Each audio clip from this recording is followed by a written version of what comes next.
this is Cupcake. We will be reading Stanley Chapter 4. The Museum Thieves. Mr. and Mrs. O.J. Dart lived in the apartment above the lamb chops. Mr. Dart was an important man, the director of the famous museum of art downtown in the city. Stanley Lambchop had noticed in the elevator that Mr. Dart, who was ordinarily a cheerful man, had become quite gloomy, but had no idea what the reason was. And then at breakfast one morning he heard Mr. and Mrs. Lambchop talking about Mr. Dart. "I see," said Mr. Lambchop, reading the paper over his coffee cup. "That's still another painting has been stolen from the famous museum.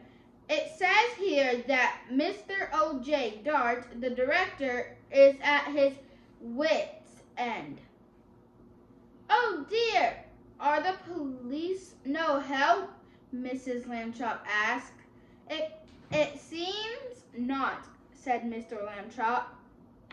"Listen to what the chief of police told the newspaper.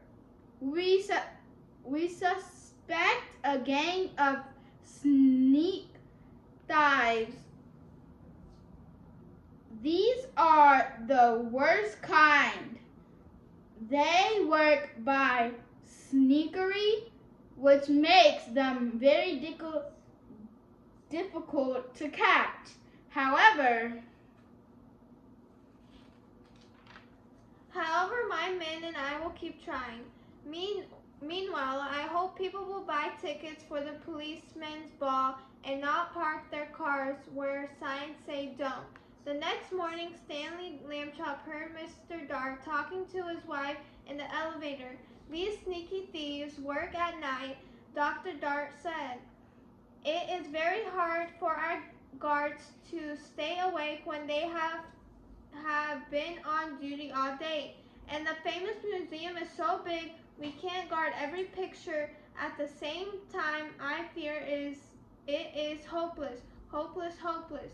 Suddenly, as if an electric light bulb had lit up in the air above his head, giving our little shooting lines of excitement, Stanley Lambchop had an idea. He told it to Mr. Dart. "Stanley," Mr. Dart said, "if your mother will give her permission, I will put you and your plan to work this very night." Mrs. Lambchop gave her permission. "But you have to take a long nap this afternoon," she said. I won't have you up till all hours unless you do." That evening, after a long nap, Stanley went with Mr. Dart to the famous museum. Mr. Dart took him into the main hall, where the biggest and most important paintings were hung. He pointed to a huge painting that showed a bearded man wearing a floppy velvet hat, playing a violin for a lady who lay on a couch. There was a half-man, half-horse person standing behind them, and three fat children with wings were flying around above. That, Mr. Dart explained, was the most expensive painting in the world. There was an empty picture frame of the opposite wall. We shall hear more about that later on. Mr. Dart took Stanley into his office and said, "It was time for you to put on a disguise." "I already thought of that," Stanley Lambchop said, "and I brought one. My cowboy suit. It has a red bandana that I can tie over my face. Nobody will recognize me in a million years." No, Mr. Dart said, you have to wear the disguise I have chosen. From a closet he took a white dress with a blue sash, a pair of shiny little pointed shoes, a wide straw hat with a blue band that matched the sash, and a wig and a stick.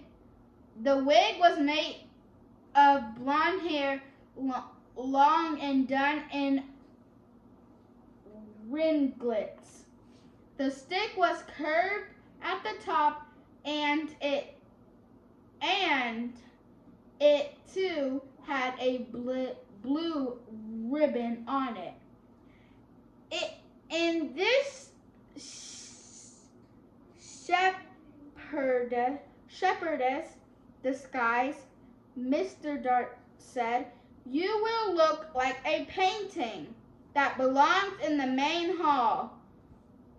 We do not have a cowboy picture in the main hall. Stanley was so disgusted he could hardly speak. I will look like a girl, that's what I'll look like, he said.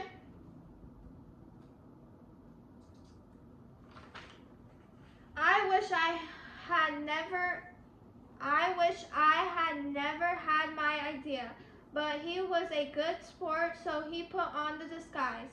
Back in the main hall, Mr. Dart helped Stanley climb up into the empty picture frame. Stanley was able to stay in place because Mr. Dart had cleverly put 4 small spikes in the wall, one of each hand and foot. The frame was a perfect fit against the wall. Stanley looked just like a picture, except for one thing. Mr. Dart said shepherdess are supposed to look happy. They smile in their sheep and at the sky. You look furious, not happy, Stanley.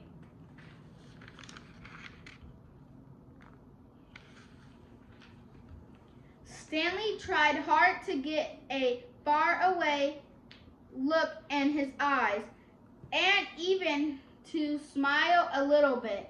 Mr. Dart stood back a few feet and stared at him for a moment. Well, he said, it may not be art, but I know what I like. He went off to make sure that certain other parts of Stanley were taken care of. Stanley was left alone. It was very dark in the main hall. A little bit of moonlight came through the windows, and Stanley could just make out the world's most expensive painting on the opposite wall. He felt as though the bearded man with the violin and the lady on the couch and the half-horse person and the winged children were all waiting as he was for something to happen. Time passed as he got tired and tired. Anyone would be tired this late at night, especially if he had to stand in a picture frame balancing on little spikes. Maybe they won't come, Stanley thought. Maybe the sneak thieves won't come at all. The moon went behind a cloud, and then the main hall was pitch dark. It seems to get quieter too. With the darkness, there was absolutely no sound at all. Stanley felt the hair on the back of his neck prickle beneath the golden curls of the wig. The creaking sound came from right out in the middle of the main hall. And even as he heard it, Stanley saw in the same place a tiny yellow glow of light. The creaking came again, and the glow got bigger. A trapdoor had opened. in the floor, and two men came up, threw it into the hall. Stanley understood everything all at once. These must be the sneak thieves. They had a secret trapdoor entrance into the museum from outside. That was why they had never been caught. And now, tonight, they were back to steal the most expensive painting in the world. He held very still in his picture frame and listened to the sneaky thieves. This is it, Max said, the first one. This is where we art robbers pull a sensational job whilst the civilized community sleeps. Right, Luther said the other man. In all his great city, there is no one to suspect us. Ha ha, thought Stanley Lambchop. That's what you think. The sneak thieves put down their lantern and took the world's most expensive painting off the wall. What would we do to anyone who tried to capture us, Max? The first man asked. We would kill him. What else? His friend replied. That was enough to frighten Stanley, and he was even more frightened.